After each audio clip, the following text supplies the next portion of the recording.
ஒரு எளிய மகன், இவ்வளவு பெரிய தலைவனின் மகன்.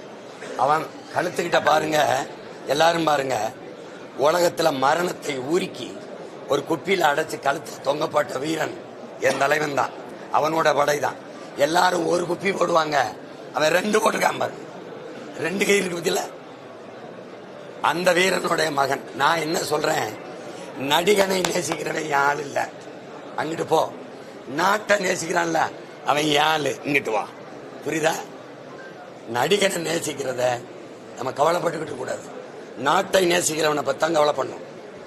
150 கோடி மக்கள், 15 லட்சம் பேர் தான் ராணுவ வீரன். இந்த 15 லட்சம் பேர் தான் 150 கோடி மக்களை பாதுகாக்கிறான். இப்ப கூட்டத்தை பாத்துறாத, முன்வைக்கிற கொள்கையை பார்த்துடு. புரியுதா உனக்கு?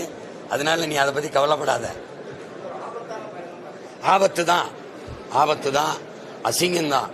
ஒரு தேசிய இனம், அறிவார்ந்த ஒரு சமூகம்.